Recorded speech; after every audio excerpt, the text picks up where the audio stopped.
మావోయిస్టులతో కేంద్ర రాష్ట్ర ప్రభుత్వాలు శాంతి చర్చలు జరపాలని కొత్తపేటలోని మల్లయ్య లింగం భవన్లో శనివారం రౌండ్ టేబుల్ సమావేశం ప్రముఖ సీనియర్ హైకోర్టు న్యాయవాది వైకే అధ్యక్షతన జరిగింది. ఈ కార్యక్రమానికి సిపిఐ రాష్ట్ర కార్యదర్శి వర్గ సభ్యులు జంగాల అజయ్ కుమార్ అధ్యక్షత వహించి మాట్లాడుతూ భారత్లో ఆదివాసులపై మారణకాండను నిలిపివేయాలని, కర్రెగుట్టలపై సైనిక చర్యలు ఆపి క్యాంపులు నిలిపివేయాలని, దండకారణ్యంలో ఆపరేషన్ కగారును తక్షణమే ఉపసంహరించుకోవాలని వారు డిమాండ్ చేశారు. ఈ సమావేశంలో భవిష్యత్తు కార్యాచరణ రూపొందించడం జరుగుతుందని, ఇది ముమ్మాటికి రాజ్యాంగ హక్కులపై దాడి అని, ఈ దాడిని వామపక్ష పార్టీలుగా ప్రజా సంఘాలుగా తీవ్రంగా ఖండిస్తున్నామని తెలియజేశారు.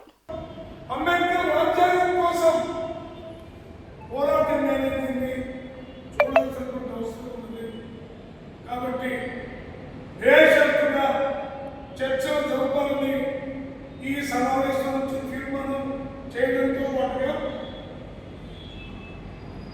భవిష్యత్ కార్యాచరణ కూడా మీరందరూ కలిసి మాట్లాడి ఏ నిర్ణయం తీసుకున్నా ఆ నిర్ణయంలో సిపిఐ అన్ని స్థాయిల్లో చేస్తా ఉంది.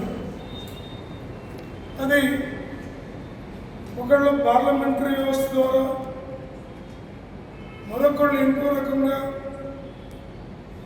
మావోయిస్టులు తాము నమ్మినటువంటి పద్ధతుల్లో వాళ్ళ సైద్ధాంతిక సమరాన్ని ఎవరి దారిలో వాళ్ళు ప్రయాణం చేస్తూ ఉన్నాం. ఇవాళ మనలో మన ఎర్రజెండా పట్టుకొని ముందుకు సాగుతున్నటువంటి కామ్రేడ్స్ తీవ్రమైనటువంటి ప్రభుత్వ దమనకాండని, ప్రభుత్వ దాడిని ఎదుర్కొంటూ ఉన్నాం. ఈ దశలో ఈ ఇష్యూ పైన, ఈ సమస్యపై ప్రభుత్వం స్పందించే వరకు ఎర్ర జెండాలు, కలిసి వచ్చేటటువంటి అన్ని ప్రజా సంఘాలు, ప్రతిపక్ష పార్టీలు అన్నింటినీ కలుపుకొని ఒక మంచి ఉద్యమాన్ని నిర్వహించాల్సినటువంటి అవసరం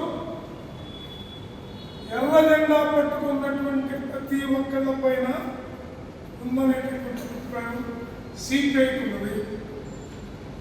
అందులో భాగంగానే తెలంగాణలో కానీ, ఆంధ్రలో కానీ, మిగతా అన్ని రాష్ట్రాల్లో కూడా సిపిఐ ఈ విషయాన్ని ఖండిస్తూ చర్చల ద్వారా సమస్య పరిష్కారానికి ప్రభుత్వం తక్షణమే పూనుకోవాలని మేము సిపిఐగా డిమాండ్ చేస్తూ ఉన్నాం. ఇది వ్యక్తుల్ని నిర్మూలిస్తే సమస్య పోతుందనేటటువంటి ఈ ప్రభుత్వ అనాలోచితమైన, అహంకారపూరితమైన, దుర్మార్గపూరితమైనటువంటి కార్పొరేట్ శక్తుల చేతుల్లోకి అడవుల్ని, కొండల్ని కట్టబట్టే చర్యలో భాగంగానే దీన్ని చూడాలి తప్ప ఇదేదో మావోయిస్టుల మీద దాడిని ఇంకోటని కాదు. మొత్తం ప్రజలపైన దాడిగానే దీన్ని చూడాలి.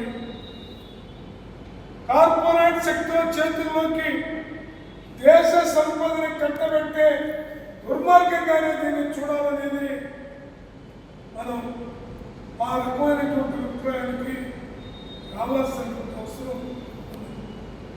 ఇప్పటికి సుమారు 5 సార్లు 6 సార్లు లెటర్లు మావోయిస్ట్ పార్టీ పంపిస్తే దానిపైన కనీస స్పందన లేకపోగా చంపుకుంటూ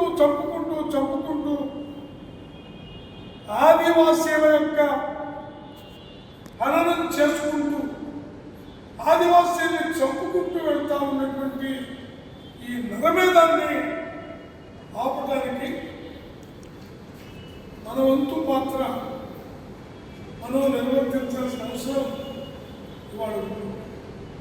ఈరోజు విడిగా నేను కానీ ఈ వేదిక మీద ఉన్నటువంటి వాళ్ళందరూ కూడా ఖండించారు. కానీ కలిసికట్టుగా ఈ విషయం పైన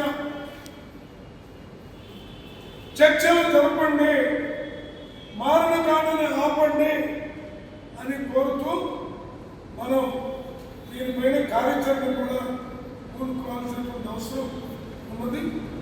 నాకు ఆలోచన వచ్చిన వెంటనే వైకే గారితో మాట్లాడి మిగతా మిత్రులతో కూడా మాట్లాడమని మేమిద్దరం మాట్లాడుకున్నాం. తర్వాత వైకే గారు, మన కోల స్వాతి గారు, నాకు ఇప్పుడు ఇలా మరదలు స్వాతి అని మా మహిళా సమాఖ్య జిల్లా నేను చూసినప్పుడు నాకు ఆమె గుర్తొచ్చిన పేరు కోల జ్యోతి గారు, వీళ్ళిద్దరూ నవజ్యోతి